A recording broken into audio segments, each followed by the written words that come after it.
I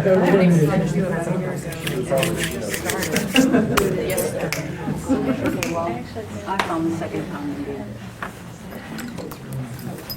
Let me just say that the private sessions are at our home in Plano, not here.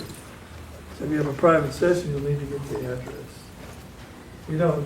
What's the address again? Well, I'll give it to you. But Okay. I'll get a handout. Okay.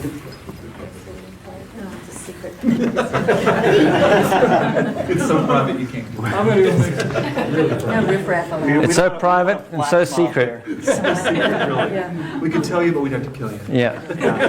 If you can find it without telling us, us telling you where it is, That's the task. we will give you the secret to the universe. The secret to the universe. No, they're using Google, Cost a few right? bucks more. We always give out, in these talks, we always give out the secret to the universe in the first 1 minute after the break. It's the red pill. It's got to be the red pill, right? We're just waiting for Jordan to leave, then we're going to give out the secret of the universe. So the family is a very important part of this work, our birth family. And this part of the work we can only really consciously enter once we have experientially shown ourselves that the causal point of the quality of our experience is the emotional body. And only when we impact that condition do we transform the quality of our experience. Right?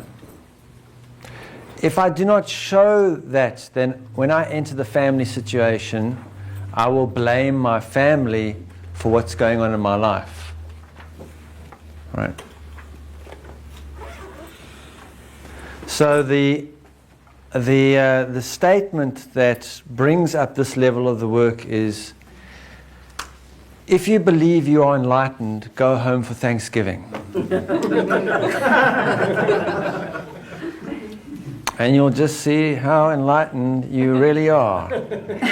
Because our family are ascended masters. Ascended masters in pressing buttons. They know exactly where the stuff is. And their task is to bring it to our attention. And they are devoted to their work.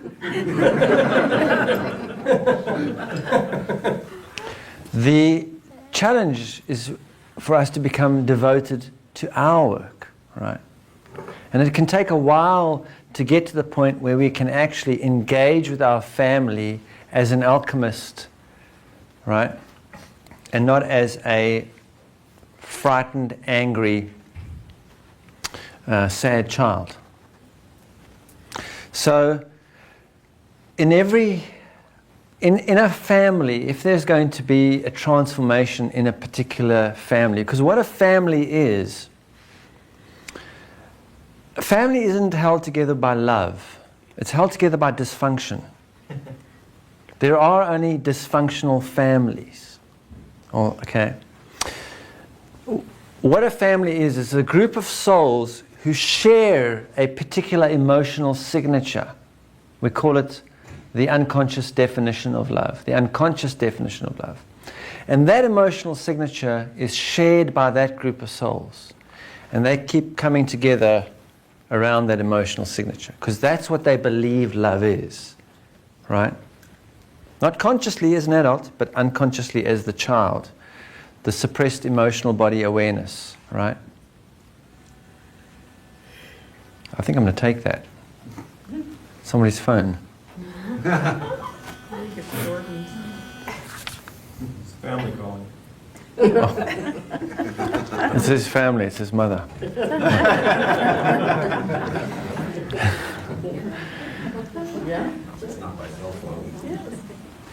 So, there is an inner family in which the emotional signature is able to be impacted at this time. So part of our evolution at this time is impacting the emotional signature. setting ourselves free of all the structures it's all about dismantling. It's all about integration and then in disintegration. Right? So the first part of the work is integration. Right? Integration is getting that the emotional body is what's going on, and then I'm going to go in there and do the alchemy work. And the consequence of the alchemy is those structures that I've built around me using my emotional signature, that have been driven by my emotional signature, will then disintegrate. Right? And the intimacy work has various levels of disintegration. I also like the term dismantling. It's a dismantling, but it's from integration to disintegration. So, for example, in the first level of the work that we spoke about this morning, I've created a persona in my life. I've created a doer. Because my being is not valued, right? I'm going to do something so that I may be valued, so that I may feel better about who I am and what's going on. And so I create a persona who's a doer, who's made up of acts, and I bring out those acts and perform those acts in order to get what I need and want. That's my reactive behavior. And I create this person who's not even real. In the same way as I can see my boss as someone he's not. I create this persona that's not even real. And that persona is who interacts with the world. Right? That's the person I bring out when I'm around my family, when I'm around my companion, when I'm around whatever, I bring out that person. That's the one who But at a causal point, I too am having a relationship with that person, internally. Right? And it's hard for us to see that internal relationship. But it amounts to talking to myself about myself. You're never going to make it. You always mess up. When are you going to get it right? Whatever I'm saying to myself, I'm having a relationship with that person. Right? What we can't see is that all the time there are different levels, there are 3 different levels of perception unfolding consistently, simultaneously. And the intent of this work is to get to the causal point of this, right? So on the one level of perception, the one level of perception is the physical world perception, when I'm a physically transfixed being. I look at the world, and it looks to me like this. This is what it looks like. I wonder why those people out there are always talking about other people.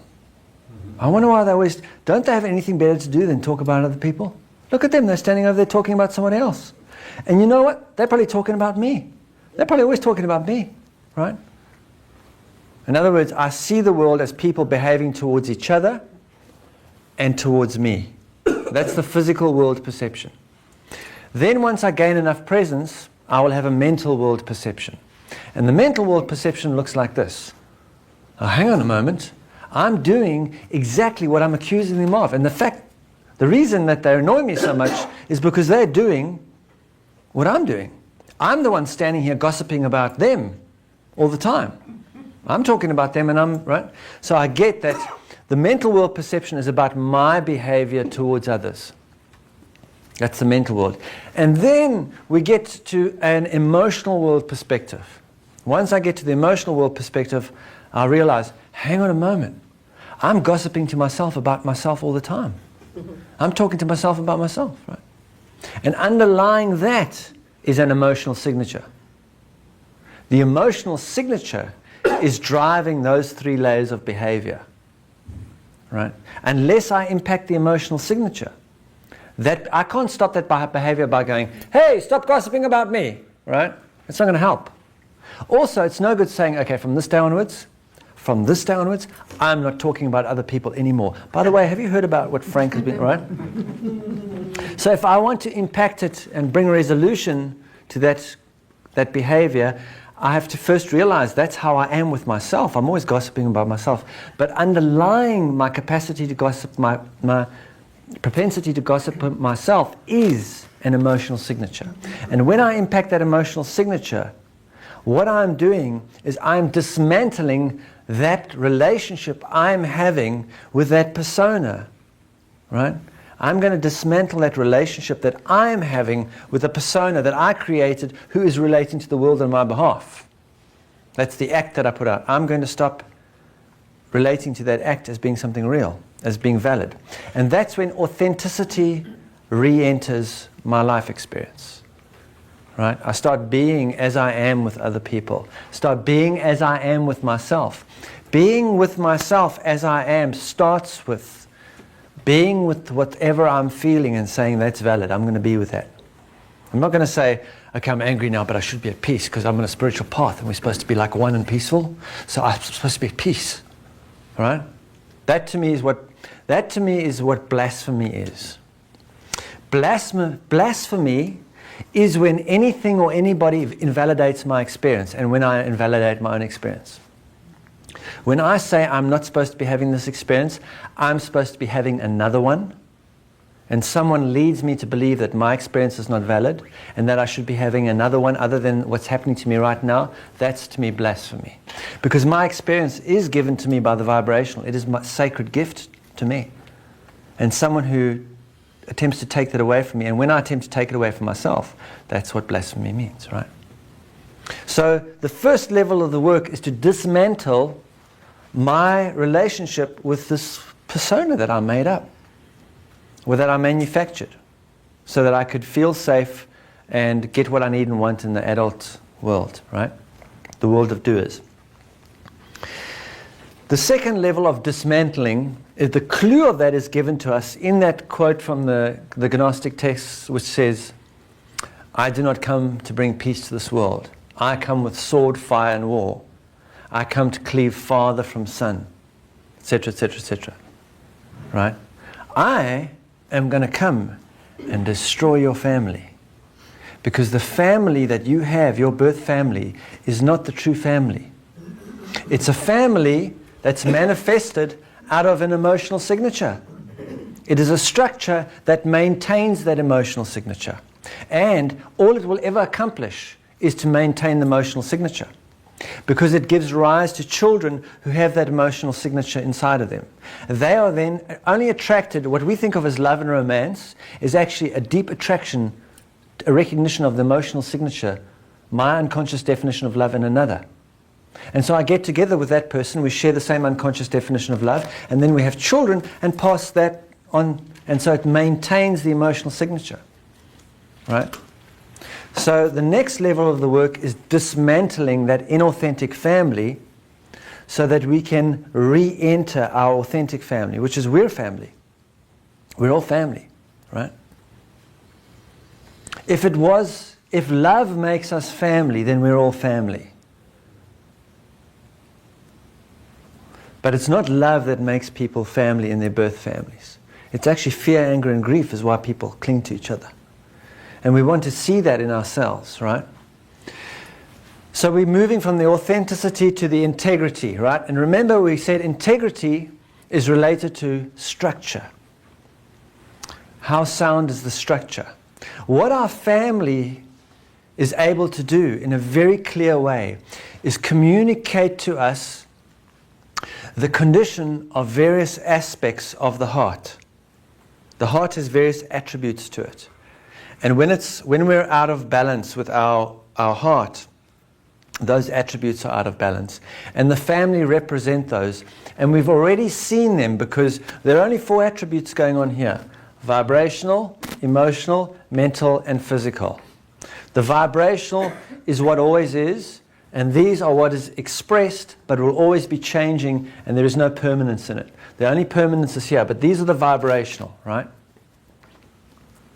So, in a family in which there is a possibility for an emotional signature to be impacted, so that the conditions can be taken off the vibrational and love can be realized for what it is, in such a family an alchemist is born, right? And sometimes there's 1, sometimes there's 2. In these days, sometimes there's 3. But at the moment, in those families, not all families, only in families in which the emotional signature can be impacted. And that's why you'll realize this work is not about saving the world. This work is not about trying to bring peace to this planet. All those are delusions coming out of an emotional signature, trying to feel better. This work is something different, right? And you can't know what this work is about. All you can do is engage in it and let it be revealed to you. An example of you can't know is what I call wax on, wax off. Right? The first Karate Kid movie, right? The student is really eager to do karate, right? Want to be karate master, right? So he goes to the karate master for his first lesson, and the karate master says, go and wash my car. In other words, I'm not going to give you what you need and want, I'm going to give you what you require. Washing the car is not what he requires, but that's what he has to go and do. So he goes, this guy's mad, why am I supposed to wash the car? I come here to do karate. Right? So he goes out and he's washing the car and he's all miserable about it. And the karate master comes out and says, no, you're not doing it right. This is how you do it. Wax on, wax off. Wax on, wax off. Right? And he goes, this guy's mad. This guy's mad. But when he gets into his first spar and someone attacks him, he goes, right? Successful. Wax on. Oh, we're completely off now. I know we're on. You're on. Our light's not working anymore. We're just waxed off. So, the wax on, wax off, right? Only when he gets into combat does he realize the wax on, wax off is a karate move. Only when it's required does he realize what the training he's had. So it's the same with this work. We, because of our needs and wants, we perceive that we are doing this work to save the world, to save everybody, to bring peace to earth. And yet we're told, I do not come to bring peace to this earth. I don't come. It's this work, this containment, this alchemy. This is not about giving us a good life, giving us all the abundance we want. You know, the law of attraction stuff, you can have anything you want. Right? You see, you know the Mowgli, the Walt Disney? Trust in me, I'll give you everything you want. If you just, right, you can have a big house and a car and as much money as you want. Just don't really see what's going on, see, right? This work is wax on, wax off. When we are practicing containment, what this work is about will be revealed through our experience, but it's not what you think it's about. Once you start getting into the work, you will, once I trust my own experience, and that my experience is valid, and that everything that's brought to me is what I require, I'm not going to fiddle with your experience anymore, or your experience. I'm going to know that your experience is absolutely valid. But if I go around going, listen, I need to save you. You guys are really messed up. And I need to help you out and save you, right? I'm still functioning from that unintegrated emotional body, right? So we enter the work of alchemy and let the work reveal to us gradually what this is really about, right? And only if there is a possibility in a family that that emotional signature can be transformed, because there are some emotional signatures that are not going to be transformed. That's just the way it is. Right? There are places where there's so much unconsciousness, it's not going to be happen. That's just the way it is. That's just the way it is. Our task is to take responsibility for the experience we're in. So in a family where there is a possibility for the transformation of the emotional signature, right, for alchemy to take place, one or two, usually only one is necessary, but sometimes if it's a bit of a hard job, two will be born, right? So it may be a mother and a daughter, or two sisters, but an alchemist is born into a family where there's a possibility of the emotional signature being impacted, right? And the alchemist, the trail of the alchemist is quite.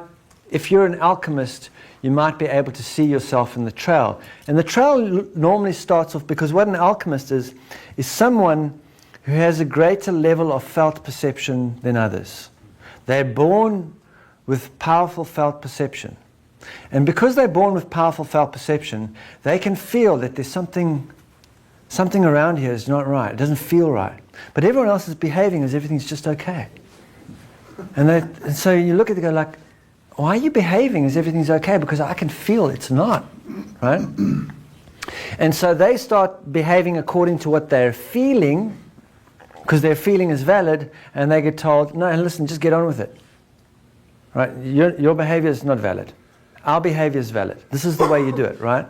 And so one of the early questions that an alchemist will ask as they grow up in this world is, am I adopted and no one told me? Because as far as I can see, these people are aliens. They're extraterrestrials or something, right? And that's a sign, right? Traditionally, we would call the alchemist the black sheep of the family, right? And what the alchemist does is, when they're old enough and have enough, means, they run from the family. Ah, bye, right? Leave, right? They leave the family and they don't look back. And then they seek out, I'm looking for my real family, right? And so they find people doing like weird stuff like aromatherapy or Reiki or crystals or like weird stuff, and they go, wow, that's cool. I want to do that stuff, right? I want to do the weird stuff, right? And start associating with those people and figuring it out. I got to figure it out. I got to figure this out. What's going on? And eventually, the alchemist figures it out. Goes, I know exactly what's going on. I figured it out. And then they go home to save everybody, right? So they arrive home and they go, I've arrived, and I'm here to save you all. I know what's wrong with every one of you, right? And that doesn't go down well. That's the Thanksgiving dinner that reveals that the Enlightenment was false, right? There was no enlightenment, because you arrive there and you just get triggered, right? And of course, when you arrive to save everybody, they're going to show you that they're not there to be saved. No, we're happy with our lives the way they are. Don't mess with us. You're the one who's the problem, right? So then the alchemist leaves again, like with the tail between the legs, right? And now the work can really begin. Because it's not about cleaning the mirror so that you can get rid of the pimples. The family is the mirror. It's not about moving the radio around the room so that you can change stations, right? The family is a frequency that is being shown to the alchemist. And it's the frequency of these four aspects, of the vibrational, the emotional, the mental, and the physical. What condition are these attributes in within me? According to my emotional imprint, according to my perceptual framework, what condition are these in within me? I can't see it. It's very hard for me to have insight into those different attributes. But all I have to do is look at my family. Because the father is the vibrational. The mother is the physical. The sister is the emotional, and the brother is the mental. And they will, because that's the only makeup of a family, mother, father, sister, brother. It's all about these four aspects, right? So for example, the father is the attribute of guidance. And we know that because when we seek guidance, we go to the father. The father, won't you help me? Right? And we call it the father because it's the farthest away, we think, from us. The thing that's the farthest away. Father, won't you help me? Right? I need some guidance. The mother, the word mother comes from matter. It's the same word. Mother is about the physical world. It's about the material plane. It's about being in this physical world and our ability to nurture ourselves while we're here. So the mother is all about nature, nurture. The sister is the emotional. The sister is about what is to be healed, or our capacity to heal. Not necessarily what, but our capacity to heal ourselves. And the brother is the teacher, the life lessons, the lessons to be learnt, the mental, the teacher. It can transmit the lessons to us, give us insight about that.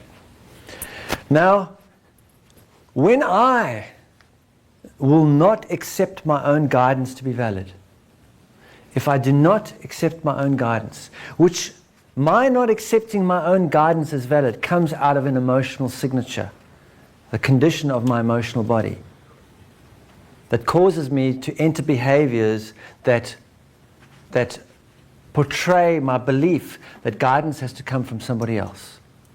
Someone else knows what's true for me. I do not know what's true. So I'll go to a priest or a politician or a profiteer or a parent, any one of the P's. I'll go to them for guidance, right? While that is the case, I will be in a state of dissonance with my birth father, whether they're still alive in this world or not. I will be in a state of dissonance with my birth father.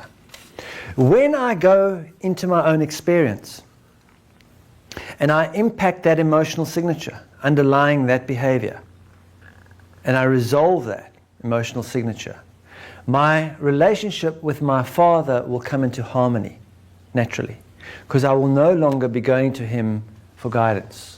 In other words, I will release that individual from the role of being my father, because no man in this world can be my father. They can reflect my relationship with the Father when they're around me, but they can't be my father for me, because I already have a father. The Father is the vibrational, and it provides everything I require for me to grow. Everything. And there is no single human being, male, that can accomplish that. So for me to expect any male to play the role of my father is unfair. Right? They're just reflecting my true relationship with the Father, with the vibrational. My relationship with my Father, as it is right now, is the way I am relating to the vibrational. The relationship I have with what I call God, that was given to me through religion and my belief system and my imagination and my, oh, I love God and God and I are cool together. You know, God and I are like this, but I just don't talk to my Father. The authentic relationship with God is the relationship I have with my birth father right now. That's that. When I think about my father, whatever emotional signature comes up, if it's not one of absolute peace, right? If there's fear, anger, or grief, that is my true relationship with God, right? And that father, that birth father, comes to reflect that, so that I can go in and integrate that. And my task is not to go and fiddle with my father and talk to my father and whatever. It's to go in and be with the emotional signature that comes up when I place my attention on my father. The same is true of my mother. The mother is about nurturing. If I expect my mother to be the mother, that is totally unfair. Because these socks, this t-shirt, this recording equipment, this board, this carpet, these lighting, everything has been given to me by the earth. Everything we require to be in the physical world is given to us by the earth. The earth is the mother. It gives us everything to nurture ourselves on our journey of evolution. Everything. To expect a woman to accomplish that is unfair. That's not our real mother. Our real mother is matter. Right? So if I am unable to nurture myself, if I'm able to have a nurturing relationship with myself, which is really about something on an emotional level, if I expect my mother to be the nurturer, my physical mother, then I'm going to be in discord with her. There's going to be a dissonance in our relationship. Where I am in dissonance with my mother is where I am unable to authentically nurture myself while I'm here in this physical world. And until I have the capacity to fully be able to nurture myself, that dissonance with my mother is going to be there. And it's not about talking to my mother and reasoning with my mother and changing the behavior of my mother. It's about bringing my mother into my attention and saying, what is the emotional signature here? Right? And being with that emotional signature until it resolves. Once it resolves, the resolution of it will bring me into the awareness of what my true mother is, and then I will release my mother from playing that role, right? So the story I like to tell about my own experience of that is when I, after 9 years of journeying around and doing all sorts of wonderful things, mysterious, adventurous things on my personal odyssey, right? I've been nine years away from being away from my family because I ran like mad away from my family. I came to America, right? So I was here for 9 years. And it doesn't matter if you run away from your family, because if you stop still long enough, they just pop up around you. You just don't recognize them, right? So after 9 years, I went back home, and my mother invited me over for lunch. So I went over for lunch, and we sat down, and we began to eat lunch. And then she asked the question, right? So what have you been doing for 9 years? Right? Of course, I fell for it, right? And I began to give my speech. Fire chief in the Native American church. Extraction of consciousness from a time-based paradigm. Right? Consciously connected breathing. Right? Procedure for entering the present moment. Right? All of this stuff. Emotional integration. Right? She sat there listening. Right?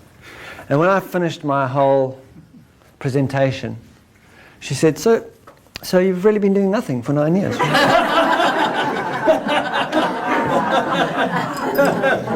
And in that moment, I just died, right?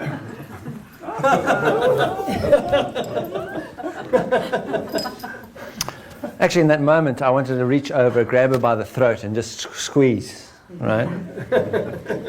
So much anger and rage came up that I just almost went unconscious. But really, she was the universe saying, well, if you think I'm supposed to be impressed by that, I'm not. You're supposed to be impressed by that, right? And that's when I realized that my relationship with my mother was built on getting her to validate my experience. I was getting to her emotionally validate my experience. I was telling her things so that she would be impressed, so that I would feel okay that now this must be true because my mother is impressed. And she was nurturing me in that way. But my mother's always been on track. She's always refused to do that, which enraged me about her, right? You never support me. You never tell me how good I am. You never look at what I'm doing and tell me and fuss over it. You never do that, right? Which is she's doing her job. Because I'm supposed to do that. That's my task, right? And that's when I discovered the mirror as the tool of nurturing. That I can use the mirror to nurture myself. Because I had a profound insight about the mirror. That when I look in the mirror, there's a part of me that doesn't know it's me, a mirror. It just sees someone else looking back. And that part of me, whenever I'm in front of a mirror, is watching how that person behaves. Right? And often, when we're in front of a mirror, are we really with ourselves? Are we really looking at ourselves? Are we really compassionate towards ourselves? Or are we just trying to cover ourselves up? Just briefly there quickly and get out of the way, right? How is this person behaving towards me? Right? Because there's a part of me that's paying careful attention to that. Right? So I realized that when something good happened in my life, I would immediately tell someone else, pick up the phone, you know what happened? Wow! Right? And when something bad happened, I would pick up the phone, you know what's going on? I'm sad, right? But I would never tell myself. I never told myself what was going on. I never spoke to myself. I never addressed myself. So I started using the mirror to do that, right? Because we're always going to go into a bathroom every day. You can be sure, right? Which is a great metaphor. You can be sure every day we're going to enter the bathroom. And there's going to be a mirror. And we're going to stand in front of the mirror. And how are we being in front of that mirror? So I started to use that as a tool. Started to talk to myself. Started to address myself, right? And if I did something great, I would go, good job, right? So after a presentation like this, I'm going to end up in front of a mirror, right? And I'll go to the mirror and I'll say, you're the man. You are the man. No, you're the man, right? Because if I don't do that, I will manifest unconscious behavior to get you to do that for me. And if something goes wrong, I'll go in and go, messed up, dude. Messed up. But don't worry. You know, I'm always here. I'll take care of it. I'll figure it out. Really, I'll take care of it. Don't worry about it. I'll take care of it. Right? Because if I don't, I'll manifest behavior to get you to take care of it for me. Right? Do it unconsciously. Because that child is looking for a parent. The child is looking for the parent. And unless I become that parent, it's going to turn everyone that I come across into a potential parent. Is this a potential parent? Oh, maybe you're a potential parent. Let's get married. Right? That's what the child's looking for, mommy and daddy. And we have to become that. We are made complete in the image. It says we are made in the image. In other words, we are complete within ourselves. Within ourselves we have the mother, the brother, the sister, the father. It's already within us. All those attributes are there. All we have to do is to bring them into full awareness and into full functioning. And in order to accomplish that, our family, our birth family is a nest, right? To accomplish that. However, whatever is going on with me and my sister reflects where I am refusing to take responsibility for my own healing. If I refuse to take responsibility for my own healing, my sister's going to show me. I'm going to have a dissonant relationship with my sister. If I do not accept my life as my teaching, if I do not accept my own experience as valid, I will be at war with my brother on some level. I'll be competing and I'll be victimized. I'll feel victimized by my brother. I'll be in dissonance with my brother. In this world, we do not accept our experience as valid. Religion robs us of that opportunity. Religion tells us you are supposed to be having another experience other than the one you're having. Your experience is wrong. You were born with the wrong experience, right? And the right experience will only happen when you get to heaven, and this is not it, right? And one day you might get there, but for now, you're messed up. You need to ask for saving. Someone needs to save you. This dude here will save you, so just come along, do what we tell you, pay enough money, listen, and we'll get you that experience you're supposed to be having, because your experience is not valid. And while we're in that state, nothing is ever going to come to resolution. Because our experience is what we require. Each one of us is given exactly, uniquely tailored an experience designed for us to enliven our state of being, to awaken to being as what we are. And it's given to us specifically, right? And until we realize that, until we accept that, brother will be at war with brother. Look at the world. Men fighting each other constantly, at war with each other. What is that about? Why aren't the armies of women raging across the planet beating each other up? Why is it armies of men, brother against brother? The very causal point of that behavior is that if I don't accept my experience as valid, I don't accept yours as valid. And I will change yours. And if you don't let me change it, I will fight you until I push an experience upon you. Right? Because I've been indoctrinated with an experience that I believe is right. Not mine, but one that I've been indoctrinated into. And I'm going to push that on you. And that's what we'll always be fighting with each other. So until I accept my experience as valid, my life is my teaching. My life experience is my teacher. Right? My experience is the way. My experience is the light. Unless I go through my experience, I will not come to the Father, to the vibrational awareness. Only when I enter that place authentically am I at peace with you. Because I realize that your experience is totally valid. I'm not going to mess with it. It's totally valid. Right? Then I come, and that's what the family is, to show us the condition of those attributes within us. And by taking responsibility for those emotional signatures and resolving them, we dismantle that family. Because our true family is we're all family. Right? We're all family. This adult, the family that comes out of the adult mentality is artificially manufactured. It's manufactured out of the emotional signature. You will not read a sacred text anywhere on this planet that says, and God created the adults. The adults. Only the children. Right? Just children. Adults are dead children. You already died. No one told you. You don't have to die to go to heaven, you just have to rest in peace and realize it, right? We even write it on our tombstone, rest in peace. Maybe this person will rest in peace. But it's not going to happen for me because I've got to die first. I'm not dead yet, right? But if we die every day, if we learn to go through that alchemical experience that takes us into the death experience and die every day, then we can rest in peace, right? Not only do we rest in peace, but through that death, we resurrect the awareness of the vibrational and stop trying to make what is already created and rather enjoy it and express ourselves within it, right? And play amongst it as children do, instead of trying to use it to do something so that I feel better, which are really annoying children, right? So the family part of the work is really, really important.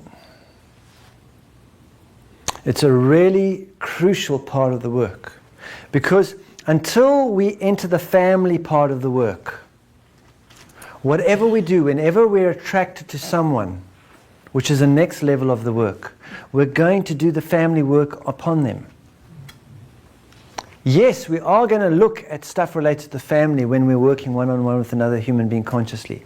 But the intent of coming together with another human being is not to resolve my mommy and daddy issues.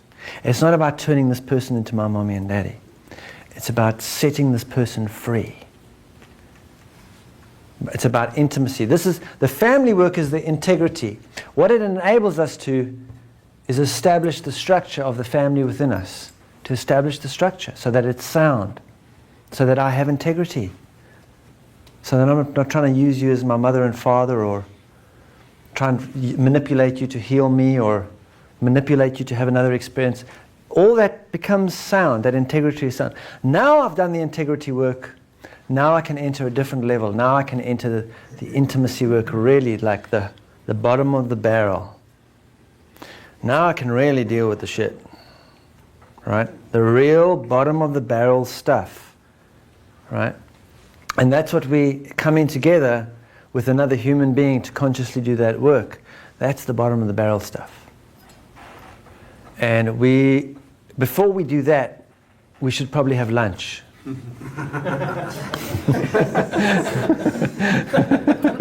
So we can stomach it, right? So we're going to take an hour and a half for lunch. So we'll come back at 1:45, 12:15, 1:45, 1:45. We'll be back here at 1:45 and resume our conversation about whatever it is we happen to be talking about. All right, so enjoy your lunch. Thank you.